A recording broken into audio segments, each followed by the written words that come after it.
Hello and welcome to another episode of the Unwanted Opinions podcast. Jay and I are back here on a Wednesday, recording about 6:30 Eastern time. Doesn't really even matter at the time. No. Everybody's got a lot of time on their hands right now. So, yeah. Jay, you doing good, man? Today is the most annoyed I've been at work in a long time. But I leave work at work, so when I got home, I was good. There you go. Cooked some dinner, Watched ate. any good shows, movies lately? We actually had Hancock on before I got on here I while haven't we were seen that eating. movie forever.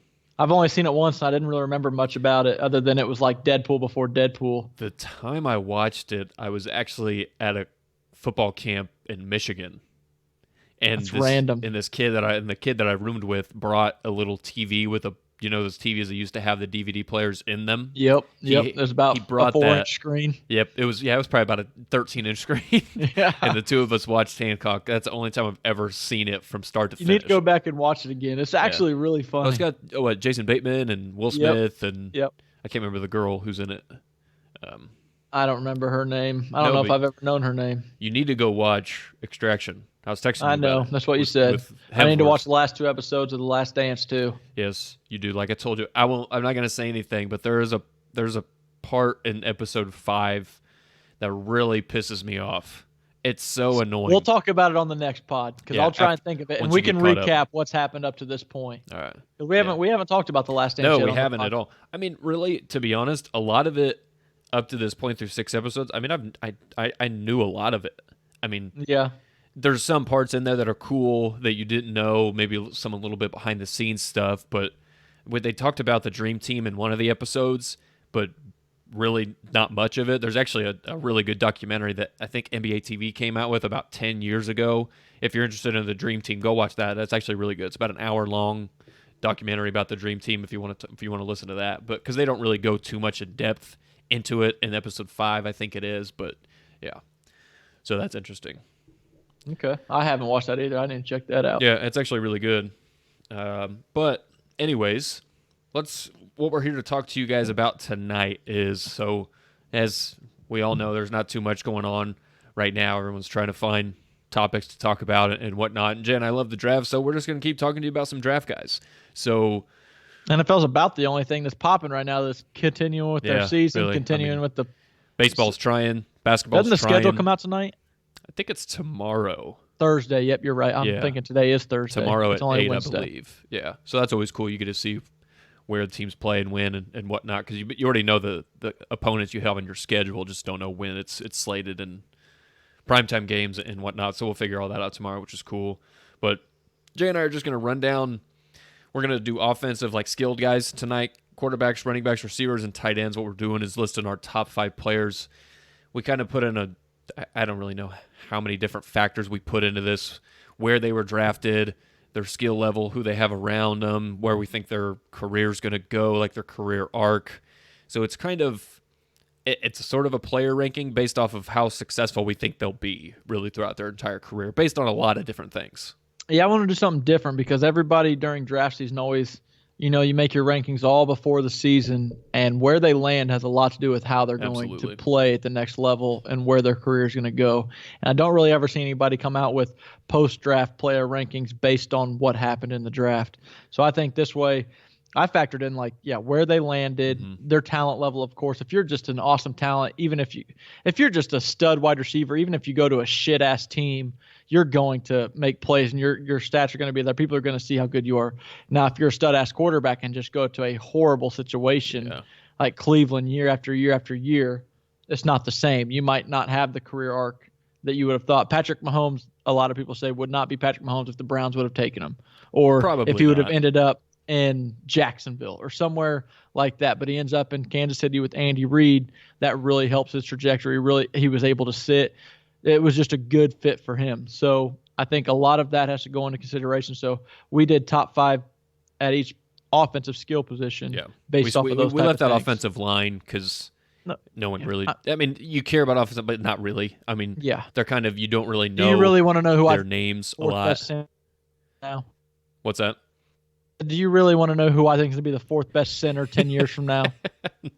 I don't think you do. I don't at all. Yeah, exactly. you're my guy, Jay, but I don't really care who you think's the fourth best center in this draft class. That's my point. And I don't think anybody else does either. All right. But before we do those player rankings, I did want to just briefly chat about Andy Dalton getting signed by the Cowboys. Now, I think it honestly caught me off guard when it happened Saturday or Sunday night. It was kind of just random out of nowhere. It was like Andy Dalton signs with the Cowboys for, I think, $3 million. He could earn up to $7 million with incentives and stuff like that. But I mean, it's just weird. I mean, they don't have Dak signed. I don't know how close they are in a contract extension. I mean, who knows if they will have regular mandatory camps and whatnot, but if he'll show up, if he doesn't have a contract by then, I don't know. I just think it's a little strange. But I mean, obviously Andy Dalton's a guy who's been successful in the league. I mean, I know he's not elite, legit quarterback, the best of all time, but I mean, he's had success. I think he went to the playoffs his first 5 years in the league when he had a lot of talent around him in Cincinnati, which is he's smart, he's crapshoot organization. And he doesn't turn the ball over, which you can win with in today's game. Yeah, and I mean the last year, I think what were the Bengals 2-14 last year? I mean he had no talent. I mean, AJ Green was hurt. Their offensive line sucked. Their best receiver was, I mean, Tyler Boyd's okay, but I mean he's a number 2, not a number 1. You go to the Cowboys now with Amari and CeeDee Lamb and Michael Gallup and that offensive line. Kellen Moore calling plays. Zeke. Yeah, I mean it's a loaded offensive firepower. This is by far the best offense he's ever going to have played with, and that was even including when, I think you mentioned it before we came on, when they started, what year did they start 11-2, and they had AJ Green, it was either Tyler 2013, Boyd, 14, or 15. It was one of those years, and then he broke his thumb. Marvin Jones and Mohamed Sanu. They had Jeremy Hill, Giovanni Bernard. I don't know if you'd already mentioned their offensive Tyler line Eifert. was pretty good. Didn't mention Tyler Eifert there. They had playmakers all over, and this Dallas offense is even better. Absolutely. And the guy calling plays, Kellen Moore, when he was quarterbacking in the NFL and in college, I think he plays a lot like Andy Dalton did. So I think me and you kind of mentioned this before. I think Andy Dalton could be better for the Dallas Cowboys than Dak and possibly win more games. It's possible, man. I mean, I think right now I would give the edge to Dak as a better quarterback. But all things considered, trying to keep your roster intact, I will take Andy Dalton at $7 million 10 times out of 10 over Dak at 30. Oh, absolutely. I think this gives Jerry a lot more leverage, saying, "Hey, Dak, we got $26 to $28 million a year lying on the table right now for you to take. We are not giving you $40 million." Nor should they. No, they shouldn't. And you and I have been on that forever. Big proponents of that. I mean, if they give him $40 million, they are going to be screwed. Yeah, they're screwing themselves big time. Yeah, I mean, I actually, as much fun as people make of Jerry Jones, I actually think he's drafted fairly well the past few years. I mean, they have a good team. And basically every one of their star players all over their offensive line, Dak, Zeke, Jalen Smith on defense, all their star players they drafted. They did not acquire them through trade. They did not acquire them through free agency. It was all drafted players. They're two stud linebackers. I know DeMarcus Lawrence didn't show up that great last year, but the year before he had like 17 sacks, something. Yeah, I mean, where he got paid, he got a lot of money. Yeah. Am I mistaken? Did the Cowboys not draft him? They did, and he was like a third or fourth round draft pick. I mean, he wasn't like a first overall pick or anything. They miss on players. Taco Charlton, huge miss. Yep.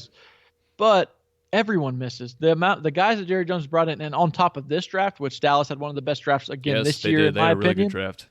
I think he's doing a hell of a job. It's just he's fucking up at the quarterback position.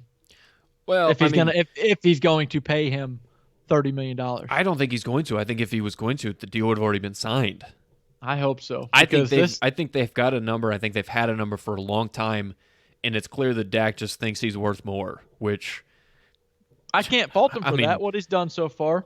And if I was in a GM position, I would not be paying him because I don't think he's anything above average. And I don't think he's that far ahead of Andy Dalton. And you can pay one guy 3 to 7 or another guy 30 to 40. Yeah. Because if there's not that much of a difference. If you just look at where the Cowboys are in the NFC East, they're really the only other good team in that division. I think Washington and the Giants may be a little better than last year, but they're still not good teams. Philly's the only one you're competing with for the division title, And I mean, what if Wentz gets hurt? I mean, I know they just drafted Jalen Hurts, but he's a rookie. Who knows if he can come in and do anything? The Cowboys could win 9 to 10 games with Andy Dalton with this roster and make the playoffs. And then where does that leave Dak? Does that warrant Dak $35 to $40 million like he thinks he deserves? Hell no. I think Dak should have signed his contract when they did their last offer at like $33 million? 34, whatever it was. Yeah. Yeah. And it was like all guaranteed. It was like over $100 million guaranteed, and he said no. So that's a ballsy move. It's a stupid move. Yeah. I don't know. I just thought it was a little strange. But what did you think about Jameis going to the Saints? We haven't talked about that either. Dude signed for like $1 million. Yeah. I know I say like $1 million like it's nothing, like it's chump change. But to NFL quarterbacks, that is like the bare minimum. I don't know. I mean, maybe this is a good thing for him. Maybe he can go sit there, learn from Sean Payton, learn from Drew Brees, learn what it's like to not turn the ball over 33 times a year. Yeah, Teddy's gone. Yeah. Clearly, Brees is on his last leg. He's already signed a contract with NBC or whoever. Yeah. So he's done after this year. So you have a really good chance of beating out Taysom Hill if you're just a better quarterback. He's a better quarterback than Taysom Hill. He's 1,000% better than Taysom Hill quarterback. But you know how Sean Payton loves Taysom Hill. What I'm saying. Well, if he loved him that much, he would have started him over Teddy Bridgewater. But that's a different discussion. I know what you mean, though. But clearly, I think it's just clearly he didn't even think he was better than Teddy because Teddy went 5-0, and Taysom Hill could have started those games if he was better. But I don't know. I just think it's kind of weird that was the team that he went for. Maybe he just wants to sit back and learn. I don't know. Maybe if he look what Teddy Bridgewater did. I mean, Teddy Bridgewater won 5 games and got paid $30 million a year to go play for the Panthers. So what if Brees does get injured a little bit more, and then Jameis comes in? Maybe he doesn't go 5-0. If he goes 3-2 or 4-1 or however many games Brees misses, maybe Jameis can get a contract off of that. You can start saying that LASIK. I mean, that's what helped me not throw turnovers. I can see a lot better now. Take another chance. And, I mean, I know he had Bruce Arians there, but, I mean, just learning from another great quarterback and another great offensive mind and Sean Payton, too, definitely can't hurt you. No, I think it was good for both. I really do. I think a guy like Brees would be willing to teach Jameis some things as some other older quarterbacks. Especially knowing and already saying he's done after this year. Yeah. Well, I mean, he did sign that 2-year extension, so it could be another year after this. I don't know. Oh, see, I thought it was only one. I thought he did sign a 2-year extension. I know he signed with NBC as well. Yeah. Yeah, that's just for whenever he retires. Okay, so it wasn't locked in stone after this year. And after the end of the seasons Brees has been having down the stretch, I wouldn't be surprised if he calls it quits after this year. Yeah, maybe they just – I keep saying this, a one more run, but it seems like you're right, every past 3 years, I mean, they've just had so many heartbreaking losses, but I don't know, maybe it is. I think he just wants to keep furthering that touchdown and passing yardage records. Where do you think Cam ends up? Still a free agent sitting out there. All these quarterbacks signing before him. I don't know. I don't really see a spot for him. I don't. I mean, I could see him. I mean, the dude's got millions and millions in the bank. I could honestly see Cam not signing before the season and waiting, and maybe like week 3 or 4, a starter on a very good team goes out and they just need someone to fill in. What about Pittsburgh? I mean, what if Ben doesn't look the same? I mean, what exactly? What if he gets hurt? There's a very possible that Ben Roethlisberger doesn't look the same that he did 2 years ago. I mean, he's coming off like a Tommy John at 38 or 39. I mean, and Cam's a better option than Mason Rudolph and Duck Hodges. I mean, the Steelers went 8-8 with those fucking guys. They didn't address quarterback in the draft. No. So, I mean, you even get a Cam in there with that defense, you got a shot. You do. I don't know. I mean, maybe that's a spot for him. I don't think New England's a spot for him at all, and I think that's just far-fetched out there as a rumor. I don't know. We've been saying that for a while. He's just not a Belichick guy. I don't think the Chargers go for him anymore. That was a good spot, I thought, for him. They took Herbert. And I think they really like Tyrod Taylor, at least for a year. Yeah, I don't know who the hell would take Cam. Maybe he sits out a whole year. He might. But I can see something like you said, a veteran quarterback going down and then somebody wanting him. I could see that being the case. How about a team like Buffalo? The way Josh Allen like plays. That dude's like a cannon. He ain't getting hurt. Maybe. Can't ever say no one's going to get hurt. And who do they have behind him? Who the fuck believes Jake Fromm is doing anything outside in Buffalo? Not me. I don't believe he could do anything anywhere. I don't know. The quarterback market just dried up so fast. I have no idea where Cam's going to play. Well, because you've either got an old veteran or you've got a really young guy that you at least want to try. Yeah. I mean, I think like Jacksonville. I think Jacksonville at least wants to see what Gardner Minshew can do. Chicago, I don't think Chicago's a place for Cam. No, because they just got holes on that. And he's not going to take less money. Yeah. Because the Bears obviously officially did not pick up. I think Jacksonville's trying to lose. I think they are too. But Chicago didn't pick up Trubisky's fifth-year option. No surprise there. But yeah, I don't know. I don't see a spot for Cam, honestly. I don't either. It's weird. Former MVP. What, 4 years ago? Not that long ago, yeah. Yeah. It's crazy. It is. That's what the NFL stands for, man. Not for long. That's right. Shit happens quick. Nothing's guaranteed. That's right. You want to get in these player rankings? Yeah, let's get into these player rankings. You want to start with quarterback? So let's start with quarterback. All right. How do you want to do this? You want to go 1 through 5, or you want to go? Let's just bounce back and forth. Give me your 1. I'll give you my 1. You want to start with 1? Yeah, why not? All right. My number 1 is Justin Herbert. Getting taken by the Chargers. I think just based off where he is, and I think I really trust Tom Telesco as the GM. I think he's actually a really smart GM. I think he's drafted well. I think they do well in free agent signings. I know that. Who's your number 2, real quick? Burrow.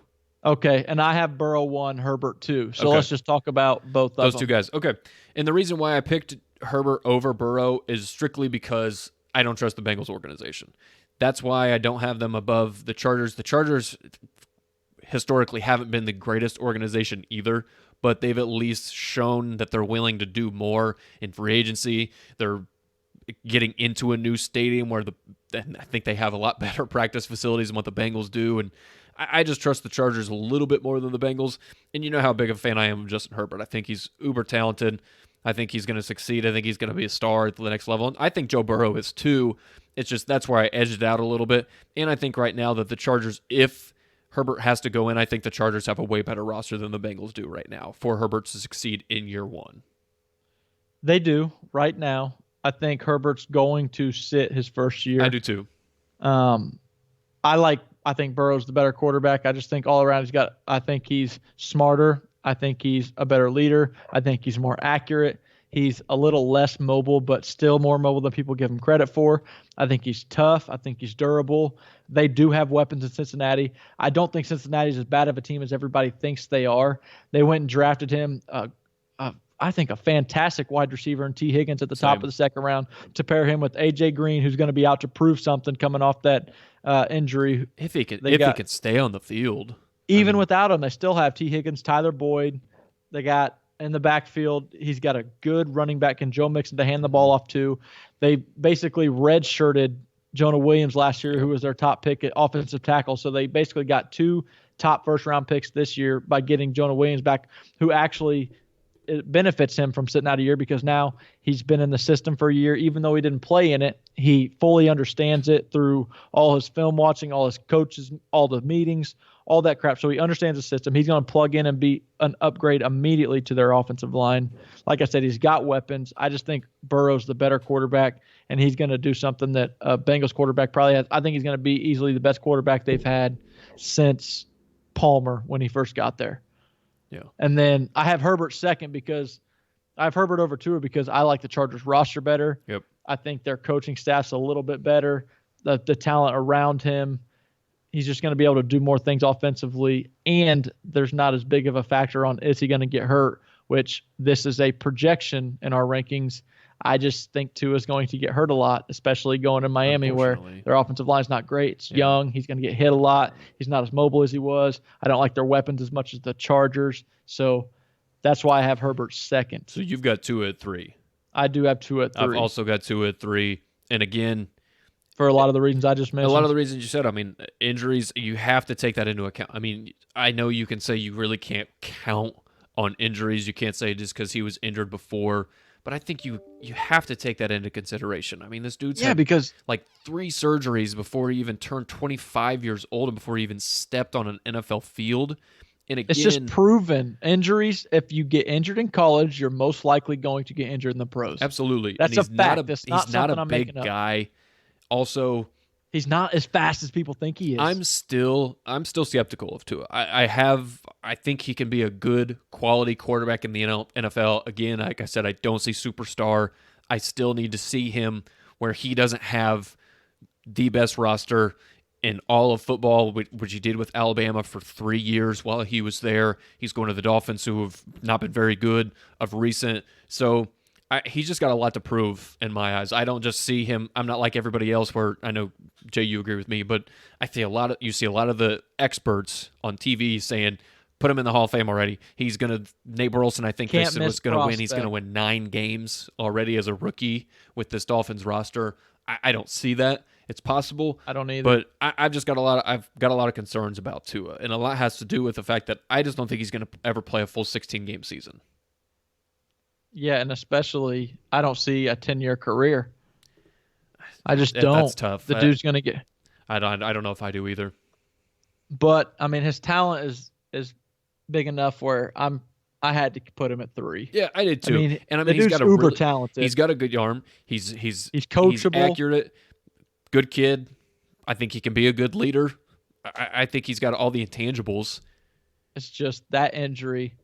It's big. In projections, it is. It's huge. So I had to knock him for that and put him at 3. Same. Is your number 4 Jordan Love? It was. Okay, so we got the same top 4, except we just flopped Burrow and Herbert. Yeah. So I mean, Jordan Love. I mean, you go the Packers. I think I mean, what has it been now? Like 20 so years of great quarterbacking history. 2 quarterbacks. Favre, Rodgers. I mean, Jordan Love. Not saying Jordan Love. I mean, it's possible. I don't think anybody thought Aaron Rodgers was going to be this good when he was drafted at 24. But so maybe he can. Maybe he can be the next great Packer quarterback. But I think if LaFleur's there, I think he's an offensively gifted coach. I think he can do a lot of stuff. And if they just draft him a lot of talent around him, I think he's going to be able to be very successful because I think he's got a huge upside. Jordan Love does. And like I said, I liked the pick. I wouldn't have picked him because I would have tried to win now with the quarterback that you have. But that being said, that's who they took. That's their guy for the next 15 to 20 years-ish. I don't know, I guess, but I think he can be successful in the NFL. I second everything you said. I think he has all the talent in the world. I just have him at number 4. 1, because I think he's going to be sitting for a couple years. He's not playing. I assume that too. So that's going to hinder his stats. And I know you can say Aaron Rodgers did the same thing and look at all his numbers. He's not Aaron Rodgers. Let's not put him on that level. He is not as good as Aaron Rodgers, nor do I think he ever will be. But he does get to sit behind Aaron Rodgers, learn from him, learn the system. So when he gets his chance to play here in a couple of years, yeah, I think he's going to be ready. I think he's going to be pretty productive. But I do have to put him at 4 because I don't think he's playing for a little while. Exactly. They can't get rid of Rodgers at least for the next 2 years. So he's sitting for at least 2 years. And then that's hoping he pans out. Let's not forget he did go all the way at the bottom of the first round. It's not like he was a top 5 pick. He's not a top 5 talent in my mind. So do I like him? Yes. Do I think he ended up in an okay situation? Yeah, I do. But he's going to be sitting for a while, and it is what it is. He's not. I don't think he's any better than the top 3 guys. I don't either. And after you just said that, you said where his stats are going to be hindered a little bit by sitting probably for maybe 2 or 3 years, however long it is. It's so weird because I think we've even talked about this before, how these quarterbacks nowadays, their stats are going to be so inflated because how the NFL is these days. Unless you're Mitch Trubisky and you just can't hit a guy running wide open down the middle of the field, you're at least going to throw for 4,000 yards every year that you start. That's just how the NFL is. Now, and on top of that, when he becomes a full-time starter, they're probably going to be playing like 18-game schedules. Absolutely, and that's even a bigger thing. I mean, you're adding more games onto the year where, I mean, what does Drew Brees have, like almost 75,000 passing yards? I mean, a lot. If you even start 10 years and you throw for a minimum of 4,000 yards a year, that's 40,000 yards already. And Drew Brees has played for over 20. Can you imagine Brees and Brady and Rodgers and Manning if they would have started their career now? Yeah, I mean, if you throw, if Brady would have just thrown years, they'd have over 100,000 yards. Yeah, if he would have just thrown 4,000 yards a season over his 20-year career, that's 80,000 yards. Patrick Mahomes might end his career with over 100,000 passing yards. If he can stay healthy. I would not be surprised if he did. Anyways, that was just something I thought of. Just It's just crazy how the game's just changed so much. But this is probably where we're going to differ. Who's your number 5? I'm going to guess you've got Eason. Yes, I do. I got Jalen Hurts at number 5. I did have Eason at 6. I do love Jalen Hurts. I just think he ended up in a fucked up situation because Carson Wentz is not going anywhere for the next decade. The only reason why I've got him at number 5, because this is how I see this playing out. So Wentz, as much as I love Carson Wentz, I'm not an Eagles fan, but I probably love Carson Wentz as much as any non-Eagles fan in the world. I think he's awesome. He's probably one of my top 2-3 favorite quarterbacks in the league. But anyways, I don't think he's going to stay healthy either for his entire career. So Jalen Hurts is going to get many opportunities to play. And what if he shines? Look, I just used this example with Teddy Bridgewater for Jameis Winston. If he gets hurt and Jalen Hurts shines, the Eagles maybe trade him to a team looking for a starting quarterback and he can succeed in the NFL because I like his makeup. I think Jalen Hurts is... I don't think they would trade him because Carson Wentz gets injured so much. What if somebody's calling him for a number 1 pick? They're saying, "Hey, we'll give you a first-round pick for Jalen Hurts." I think they trade him. I think they trade him right then. Maybe, and then but that way Jalen Hurts could possibly be a successful quarterback in the NFL. That's the only reason why I've got him at 5, because of that potential. Yeah, I just had to knock him. Not really knock him, just knock his landing spot. He's going to get some opportunities, but the Eagles have him for the next 4 years, and he's not going to be the starter unless Wentz goes down. And even then, Wentz is still going to be the guy, and then he's got to go somewhere else and learn a new offense. So I just think he's not ever going to be a high level, at least for the next 4 years, quarterback. And where I see Eason, I think Eason went to one of the only 1 or 2 perfect spots he could have in the entire draft because he has maturity issues.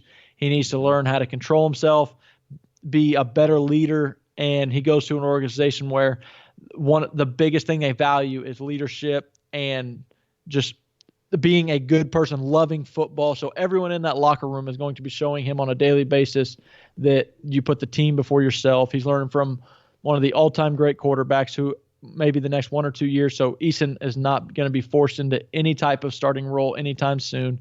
He gets to sit back and learn. He has an offensive mind, a former NFL quarterback coaching him, Nick Sirianni, who's one of the young offensive minds in the game. I just think he has everything around him now to succeed, and he's not going to be forced into it right away. Do I think he's ever going to be Joe Burrow, Justin Herbert? No. But after those top 4 guys, you don't have much to pick from. No, you don't. Like I said, that's why I had him at 6. As much as I don't like Jacob Eason, I don't think he can ever be a successful quarterback in the league. I don't see it. If I'm wrong, I'm wrong. But there's just something about him that I just don't think he's going to be successul.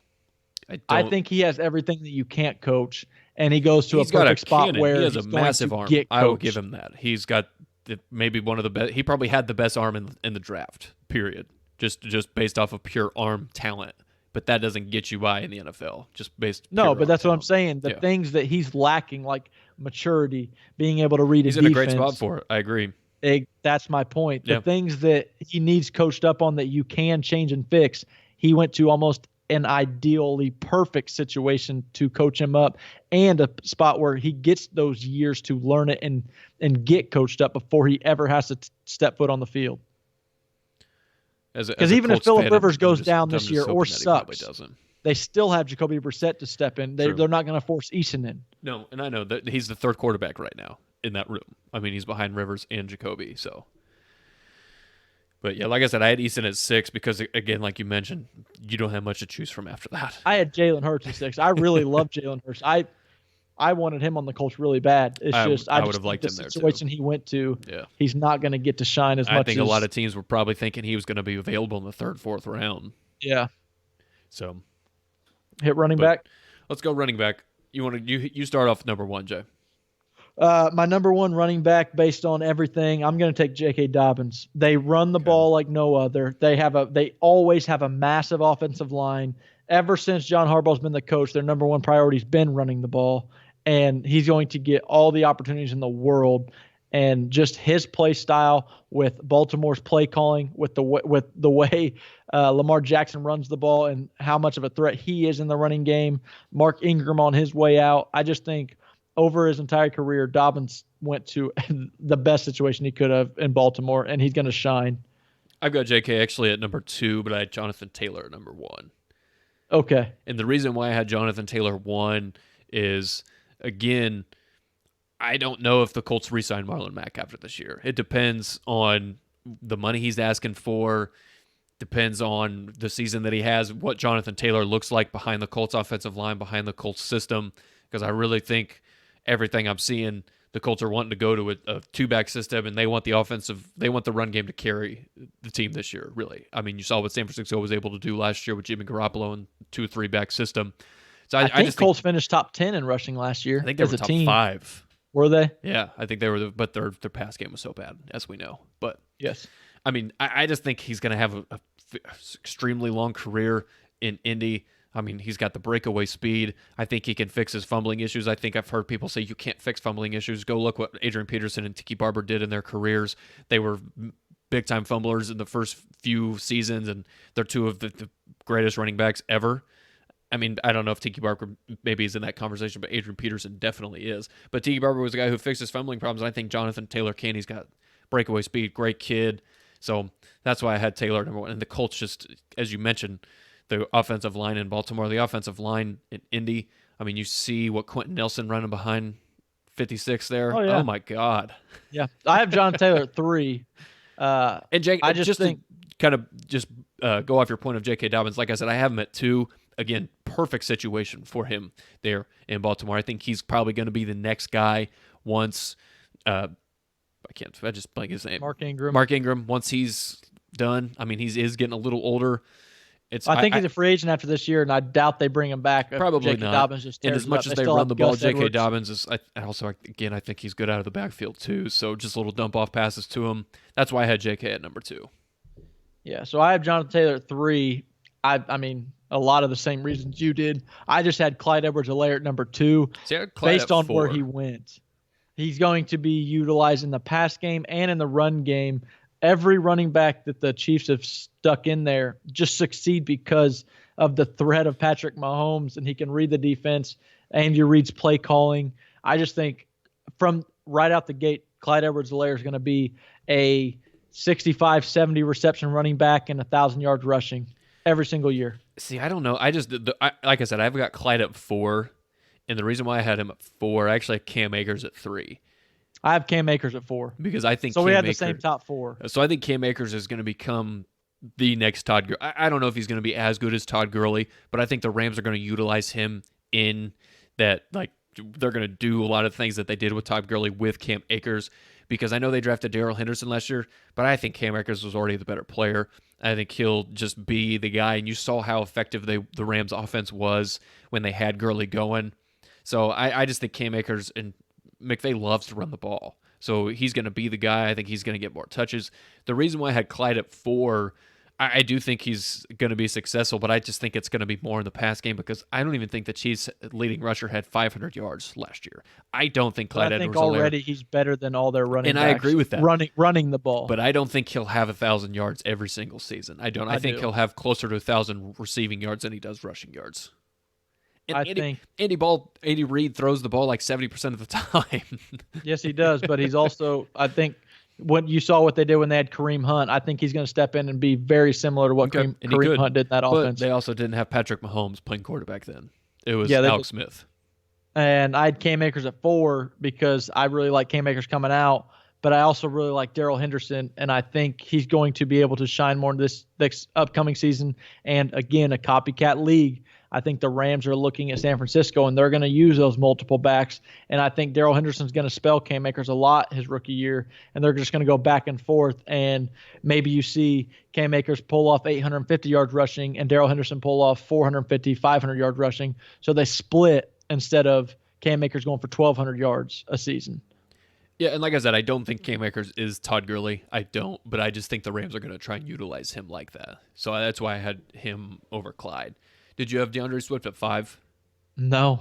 See, I put DeAndre Swift at 5. I had Anthony McFarland at 6 for the Steelers. I have Anthony McFarland at 5. And the reason, I just think DeAndre Swift is just a better player than he might be, Anthony McFarland. I know he's in Detroit. Name me a fucking running back that has worked out in Detroit. None since Barry Sanders. There you go. And I don't see it changing now. But I just think DeAndre Swift is too talented not to be there. And like I said, I had Anthony McFarland at 6, and it was close because I'm not the biggest DeAndre Swift fan. I still think he's a good player, and I think he probably will be the number one back there because Kerryon Johnson, I think, has been a disappointment so far in the first 2 seasons. And he's been injured in Detroit, and he has. But I mean, even when healthy, he hasn't really been that good.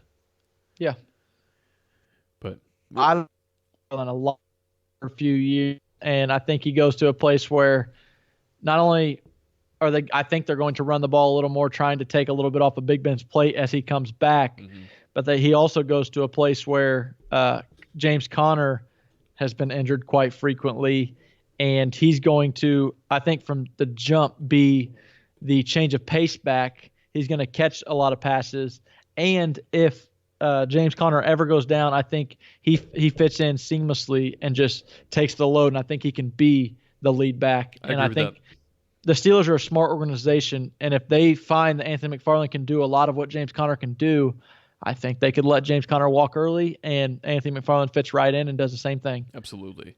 I mean, James Conner basically spelled that for Le'Veon Bell, and then they let Le'Veon Bell go. I think Anthony McFarland could do the same exact thing, and I think he's going to have himself a hell of a career. He's a good player. I like him a lot. I do too. I think would they get him in the 6th round too? It was late. 5th or 6th. It was one of those. I thought it was a good spot for him because, again, yeah, I mean, if Big Ben's Big Ben, I mean, that's a lot of opportunities for Anthony McFarland to catch balls out of the backfield.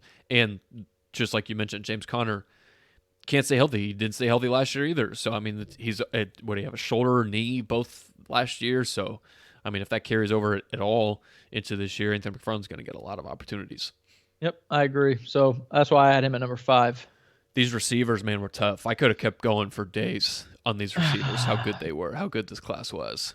The receiver, you said they were easy to rank your top 5, but they were hard to rank my top 5. See, you said you had the first 5 receivers first 5 drafted. Who I have is the top 5 receivers. The first receiver drafted, I don't even have in my top 8. And Henry Ruggs. Okay, I have him at number 3. See, I just think Oakland's going to force feed this man, and I think that'll be a problem. But anyways, I'll just start with number 1, CeeDee Lamb. I think he went to the. I think first of all, I just think he's the best receiver in the class. He's my number 1. So I'll talk about him with you. So I just thought he goes to a perfect situation, no matter if it is Dak or Andy Dalton. I mean, he's not going to have to. I mean, Amari Cooper. If you're going to double somebody, you probably double Amari first, just because CeeDee's the rookie, so you don't know how he is. You also got Michael Gallup there to take the pressure off of you. That offensive line, Zeke. I mean, CeeDee Lamb's going into a perfect situation there at 17. I mean, it was just like a few days ago, the Cowboys didn't think they weren't looking at a receiver at all in the draft until CeeDee Lamb was there sitting in their lap at 17, and he was just too good of a player to pass up. I just think it's perfect for him. I think he's a fantastic receiver. I think he's a DeAndre Hopkins clone. Like you said, I think Amari Cooper's going to get a lot of attention on that team, along with Zeke with him stacking the box. They have protection clearly because they have a pretty good offensive line. No matter who's in at quarterback, I think they're going to be able to just get him the ball. Yes. So I really like CeeDee Lamb going to Dallas. I had him at number 2, though. Who'd you have at 1? I'm guessing my 1 is going to be your 2 because you like him a lot. I think Justin Jefferson went to a perfect spot. I think Adam Thielen, I told you this before they even drafted a receiver. I said when they lost Stephon Diggs, I thought Adam Thielen's numbers were going to go down instead of up because I think he benefited a lot from double teams that Stephon Diggs was demanding. Agreed. And I don't see Adam Thielen as like a number 1 guy. I think he's like one of the best number 2s in the entire league. And I think Justin Jefferson could step in day 1 and be that number 1 and be even better than Stephon Diggs was in Minnesota. They throw the ball a lot. Kirk Cousins put the ball in the air a lot. I think Justin Jefferson, people are going to, even though I wouldn't, I'd focus more on Justin Jefferson than I do Adam Thielen. I think now that Adam Thielen's shown what he's done in the past, he's going to get a lot of attention. And I think day 1, year 1, Justin Jefferson's going to catch 80, 90 balls next year and probably be the best receiver in this class numbers-wise. I think I don't like saying this because he hasn't even played a game, but I already think he's better than Adam Thielen. I just think Justin Jefferson's I that do good. too. I just said it before you. Yeah, I think he's going to step in and be the number one over Adam Thielen. I agree. I think Stephon Diggs caught around 60 balls last year. I think Justin Jefferson agreed, like you said, 80 to 90 balls this year. I think he's going to be the number one guy. He's got a good quarterback who just is coming off a career year, just got paid. The Vikings offensive line is good. You got Dalvin Cook. Again, like you mentioned, you still have Adam Thielen there to probably take the best corner on most days. So I just really like where Justin Jefferson went, man. I think the Vikings got a steal at 22. I do too. And again, I want to clarify, if you're like just catching this, that doesn't mean I think Justin Jefferson, pure talent, is the best wide receiver in the draft. I like CeeDee Lamb's talent better than him. I would probably take Henry Ruggs and Jerry Jeudy if on the Vikings over him. It's just a fact. Perfect landing spot. I don't think he's that much further down than the guys I just mentioned. He's pretty damn close to him. And just where he landed, the quarterback throwing the ball, the system he's in, the guys around him, I just think it was perfect. He's going to be, I think, the number one wide receiver to come out of this class when it's all said and done. To me, I thought he was the third best receiver in the class behind CeeDee Lamb and Jerry Jeudy. But yeah, Justin Jefferson, he went to outside of, obviously, I thought CeeDee Lamb going to Dallas had a little bit better situation, but it's not by much. Because I think Justin Jefferson's going to a perfect spot with the Vikings. Who do you have at 3? You said you have Henry Ruggs. Yeah, I have Henry Ruggs at 3. I just think John Gruden is going to force feed this guy the ball. He's going to try and make him Tyreek Hill, and he's got the speed and the athleticism and the will to do it. Do I think he's Tyreek Hill? No. But in the offense nowadays that you're just throwing the ball all around the yard, and when you take a guy that high, you're going to try and get him the ball, and he's immediately the top target going into that offense. No matter who's playing quarterback, who are they going to target more than him after picking him that high? Like I said, I think I told you right before we went on, or before we started recording. Yeah, you didn't say who. I have another receiver who I think is actually in a better situation than Henry Ruggs. I don't know why. After they took him, I went and watched him a little bit. Lynn Bowden? No, Brian Edwards. Really? He's a bigger guy. I have him at number 6. Actually. Out of South Carolina. Yeah, out of South Carolina. I just went back and watched him. I really like the way he just plays, man. I like the bigger body receivers that just go up and get the ball. He wins 50-50s. He's got enough speed. And that's somebody who I think Derek Carr's more used to playing with as a bigger guy than like a bigger target receiver rather than a fast guy who's going to just take the ball down the seam. I don't know. I just think Brian Edwards is in a better spot than Henry Ruggs. I think Henry Ruggs is going to shine. Number 3, I have Jerry Jeudy at number 3 with the Broncos. And I have him at 4, so let's talk about it. Yeah, so Jerry Jeudy, I think he doesn't have to be the number 1 right now because Cortland Sutton's going to be there. So I think Jerry Judy's going to see a lot of single coverage, which, I mean, good luck trying to cover this guy one-on-one, but that's just what, I mean, also have Noah Fant there. You drafted KJ Hamler. Denver, man, I'm telling you, we've been on this for a while, Jay. Denver's a good team. I don't even know if I can call them a sleeper anymore because I think a lot of people starting to catch on to this. But I agree. I think Denver's just a flat out just going to be a really good team next year, and they've got tons of weapons for Drew Lock. And I'll say it now. I think a lot of people think Kansas City is just going to go like 14-2 next year. With the Chargers stepping up and what Denver's going to do, a lot better than it was last year. I think Kansas City's more likely to win 10 or 11 games than they are 13 or 14. I agree with that. It's a good division. Yeah, and like you said, again, another good spot. Jerry Jeudy not going to be demanding the double teams after Cortland Sutton went off last year. He's in a fantastic spot. They're going to be throwing the ball. I think they look at Kansas City. They got Drew Lock's arm. He's in year 2. They have speed all over the field. Jerry Jeudy's going to see a lot of one-on-one coverage. And not only that, I don't think there's too many corners that can guard him one-on-one in the NFL day one. I don't either. Coming right in. And I don't care I'll take Jalen Ramsey covering him. I'll take Patrick Peterson. But not many more other than that. I would just feel good lining up saying, guard this man. And when those guys are going to be guarding Cortland Sutton and you're going to be having your number 2 corner on Jerry Jeudy or your slot guy, I just see a lot. I mean, he's probably going to get the most separation out of any receiver in this draft. Now you just got to get the quarterback to get him the ball. Mm-hmm. Which I just think there's not as many targets for him as there's going to be Justin Jefferson and CeeDee Lamb and Henry Ruggs, because I think they're going to force feed him the ball just because Denver has Noah Fant, who they drafted high last year, Cortland Sutton, They drafted KJ Hamler, who's going to be a little gadget guy. They drafted Albert O, another speedy tight end out of Missouri, who Drew Lock already has rapport with. So not talent-wise, I just don't think he's going to see as many targets as the guys above him. I like it. Number 4, I've got Michael Pittman to the Colts. Out of USC. Yes. I like him a lot. He would have probably been 6 or 7 for me. I got him at number 4. Again, he's going to a spot where he's going to get a lot of targets. And, again, a guy in Phillip Rivers who can actually get when he's got time, he can still throw the ball. Yes, he can, as much as I have my doubts this year for him on my Colts. But he's the guy that Phillip Rivers has always been used to playing a guy like this. Vincent Jackson, Keenan Allen, Mike Williams. That's the type of guy that Michael Pittman is. I mean, he is definitely a guy that goes up and wins those 50-50 balls. I mean, just go put on the tape of this guy. I mean, again, I just think he's going to be very successful. They still got T.Y. Hilton as long as he can stay healthy. He's the best receiver on the team. So I think Michael Pittman's just going to get – I think he's clearly the second best receiver. I'd put him over Paris Campbell right now, and I think he's going to see the second most targets because right now, really, I mean, the Colts – Jack Doyle and Trey Burton at tight end. I don't know. I think Michael Pittman's going to have more targets than those two guys. The reason I couldn't put him in my top 5 is I think he went to a team that is clearly trying to be a dominant run team first. And I think they're going to try and get the ball out of Phillip Rivers' hands early and often. So that bodes better for T.Y. Hilton, who's a quicker receiver, who's going to be running more underneath routes, and even Paris Campbell, who, if he can stay healthy, is going to be running a lot of underneath routes, quick route slants, trying to get the ball quick and then get the yak yards instead of the deep balls down the field. So just the way the offense is set up, I think what the fuck is his name? Michael Pittman is going to be more of like, I don't know, 600-700 yards with maybe 9 touchdowns because he's going to be more of a red zone target rather than, 150 yards a game type target. I just think I think he went to a good spot.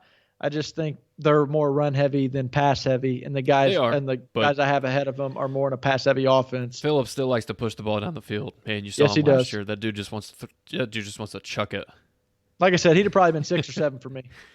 All right, so who's your 5, Jay? Jalen Reagor. Love the receiver. I think Deshaun Jackson he's smaller. He's been dinged up a lot lately over the last few years of his career.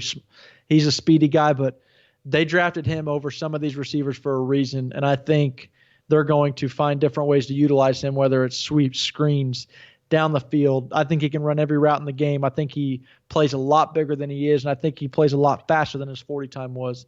So I love him as a player. I love him in that Philadelphia offense. The second Deshaun Jackson goes down next year, he's filling in and playing that same role, and I think even better. I just think he would take over that role in a heartbeat and do it at a higher level. I like the fit there too. I've got him at 8. Actually, Jalen, that's just because this receiver class was so good, and I think some other guys went to some obviously better situations. I had Brandon Ayuk at number 5, and I just think he goes into. Again, like you mentioned, I know the 49ers like to run the ball a lot, but he goes into a very friendly system with Kyle Shanahan. He goes into they just lost Emmanuel Sanders. Really, the only guy they have there is Deebo Samuel. I don't know about Jalen Hurd.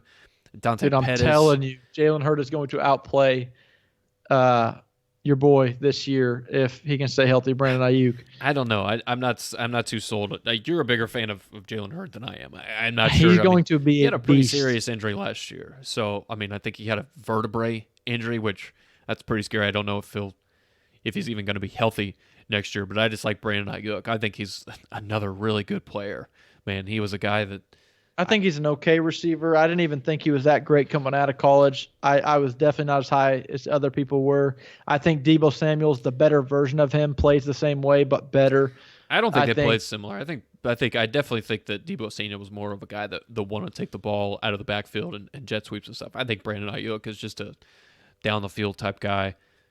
I think he's really good. I think he was the 5th best receiver in the class. I don't even know if I'd have put him in my top 10. Really? That's hate, Jay. Not hate. First of all, this was a loaded class. Second, it's a little bit of hate because he was a damn good player at Arizona State. Like I said, he may be even better than N'Keal Harry. No, I thought N'Keal Harry was better.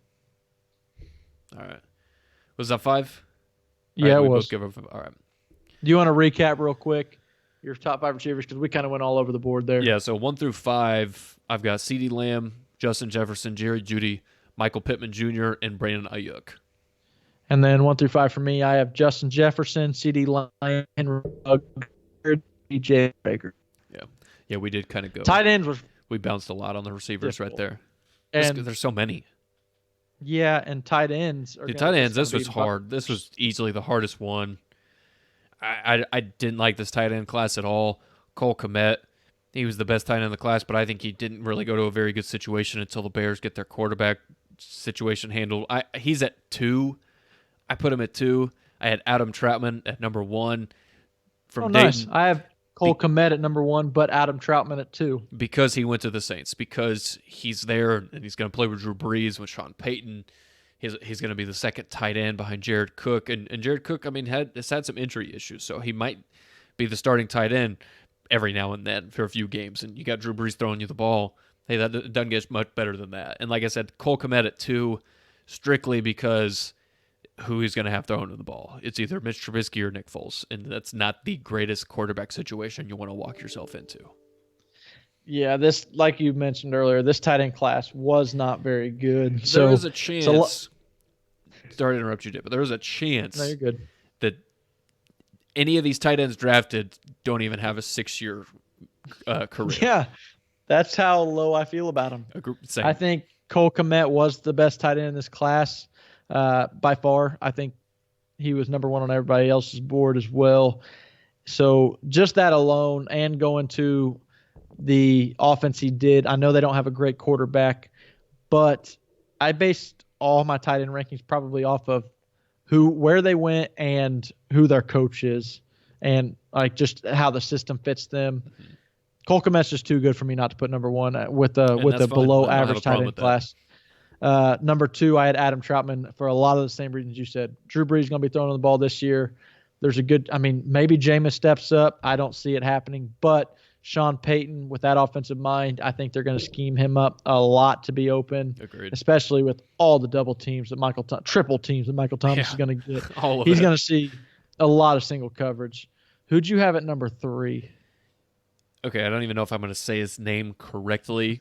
Josiah DeGoria. I think that's how you say his name. The tight end from Cincinnati. Again, based off of where he's going. He's going to play with Aaron Rodgers in that Matt LaFleur offense. He's probably going to be the number 1 tight end. I think they only have Mercedes Lewis and Jay Sternberger on the roster at tight end. So, I mean, they drafted him in the 3rd round, so I think they've got some high hopes for this guy to play right away. And the fact that he's going to have Aaron Rodgers throwing him the ball, that's the only reason I had him at number 3. I didn't even have him in my top 5. I don't think he's that good of a player. I don't think he's that great either. They took Jay Sternberger pretty high last year. But he goes to a good situation. Yeah. I see your argument. And again, the guy who I had at 4 was Harrison Bryant, who I think is a better player, but he goes to Cleveland behind Austin Hooper and David Njoku, so I don't even know if this guy's going to see much of the field. That's why he's not in my top 5 either. So and I thought he was a pretty good player as well. Yeah. But the situation he went to, I couldn't see it because there's going to be a lot of target share not going his way with all the players. Unless there's a lot of injuries, Harrison Bryant's probably not going to see the field in Cleveland for the first 2 or 3 years. Number 3 for me, I had Bryson Hopkins because I think Sean McVay really, really wants to involve tight ends, and the 2 that he has right now, Gerald Everett and I'm blanking on the other one, Higbee. I mean, they're just not that good. I think Higbee's really good, actually. I don't. I think Higbee's a good player. And let's say he is a really good player. Are you sold on Gerald Everett? No, and he's had some injury issues too. I think he had a pretty severe neck injury last year. So maybe day 1 he pops Bryson in as tight Hopkins end 2. maybe number 2. Yeah, I just think he's going to get schemed up. I like what Sean McVay can do offensively. I think they really want to start utilizing their tight ends. Again, I said I'm not sold on Higbee or Gerald Everett as being some franchise tight end. Do I think Bryson Hopkins is this franchise tight end? No, I don't. I just think it's a low class. I'm going best situation possible. Yeah. Bryson Hopkins landed in a pretty good situation for himself. I had Hopkins at 6 just because I think he's probably going to be the 3rd tight end in that room. And you already talked about. I like his athleticism. I just think he's a tad soft. He might be. He could be another Kobe Fleener. He's a finesse tight end. Yeah. So I already named my top 4 and number 6. The only one I haven't named is 5. So number 4 for me is Colby Parkinson, tight end out of Stanford. Mm-hmm. Russell Wilson really hasn't had a tight end ever, and I feel like he finally got a big body tight end. I could have put Colby Parkinson all the way up at number 2, honestly. I think he finally got himself a red zone target, a big body tight end who I think he can throw the ball to a lot. Do I think he's the best athlete on the field? No. Is he the best run blocker? No, but he's above average in run blocking. I think he comes from a school in Stanford that really prides himself on being tough and physical, and David Shaw coaches him up really well. So I think he's going to come in NFL ready, and Russell will. They just run the ball a lot more than they throw the ball. So and they resign Jacob Hollister. I don't know if they did or not. I know they put like a tag on him. So even if they did, though, I still think from the jump he's the number 2 tight end behind Greg Olsen. Yes. Yeah. Because I depending on what Will Dissly comes back looking like after a torn Achilles. You can look it up, but I don't think they brought back Hollister. I think they put a tender on him. Like a second-round tender on him, but I don't know if anybody decided to sign him or not. So maybe they just. And let's say he doesn't catch a pass in the NFL. This tight end class was that weak. It was bad. I agree. Who am I putting above him? I don't know. Who's your number 5? I had a tie at number 5, and it was both the guys that the Patriots drafted: Dalton Keene and Devin. What is it? Asiasi from UCLA. Yeah. I had a tie at 5 because the Patriots don't really have any tight end. I think they're going to be their 2 starters, and they haven't had anybody the past few years since Gronk retired. So I don't know. Maybe they become a steady favorite for Jarrett Stidham in that Josh McDaniels offense because they like to use the tight ends. So maybe they drafted these 2 guys both in the 3rd round. So hey, maybe they got hopes for these guys. That's why I got them tied at 5. That's hilarious because I could have put a tie because that was who I was choosing between at my 5th spot, but I went Dalton Keene actually because I think he's the better blocker. I think he's the more physical player, and I just think he's the all-around better tight end. I know neither one of these guys are even close to Gronk, but I think they like that mold, and Keene fits that better because I think Asiasi, even though the dude is 260 pounds, I don't think he's that dumb. I think actually he's just fucking piss poor in run blocking.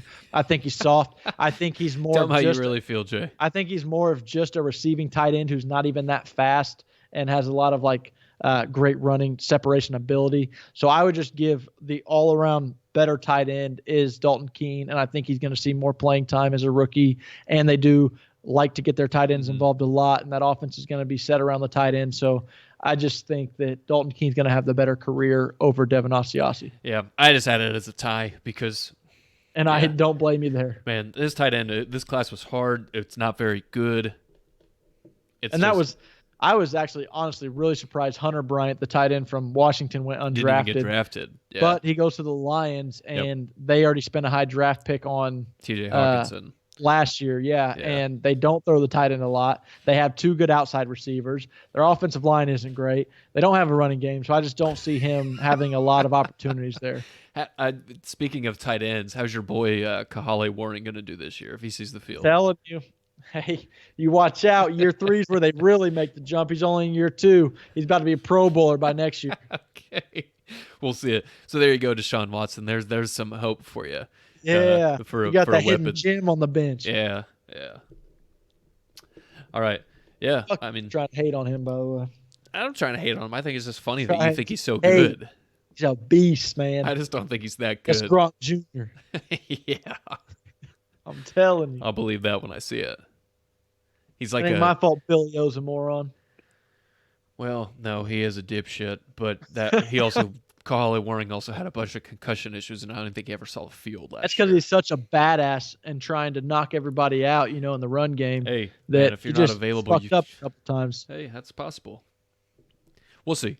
Anyway, I just thought it was funny. I like bringing that up because of how much you loved that guy last year. He's a monster. I'm telling you. All right, Jay, go watch the last 2 episodes of The Last Dance. I might. If you don't watch them tonight or tomorrow or something, there's 2 more on Sunday. You're just going to be even more behind. I know. I need to watch them tonight. At least watch one tonight and one tomorrow. That's what I did. I watched one Monday night. I watched one Tuesday, so I can watch them recorded and not have to watch those damn commercials. Even though they're not that I have long. Hulu, so that's what they're commercials on Hulu. You get an ad at the very beginning, a 45-second or a minute ad, and then once that's on, the whole episode plays. I don't have Hulu, so I'm a stranger to that. Well, if you need my login, I got you. But I just recorded, so yeah. Is there any good shit on Hulu? That's a no. Well, I like Rick and Morty, but you don't like Rick and Morty. I've actually never watched it. So yeah, well, you would hate it. So I don't think I would like it, but yeah. If you don't got anything else, Jay, we can get out of here. All right, let's get out of here. All right. Subscribe to the Unwanted Opinions podcast wherever. You can find us Apple Podcasts, wherever you get them. Google Play, Spotify, Overcast app. You can check us out on YouTube as well. Jay and I might start playing around with our YouTube page a little bit more. Maybe we can That'd be fun. Find some stuff to do. But leave a rating, leave a review. iTunes, that 5 helps Jay star. and I out. You can contact us, unwantedopinionspodcast@gmail.com. You can hit us up on Twitter, Facebook, Instagram, Unwanted Opinions with Nick and Jay. Leave a comment on YouTube. Leave a comment on the podcast. However, we'll see it. We'll get a hold of you. We'll contact you back. I guess we ain't gonna contact. Nah, don't tell them that. We'll talk about your shit on the pod. Or we could do that. Yes. Yeah. If you have a question or something, Jay will call you. yeah, leave your number.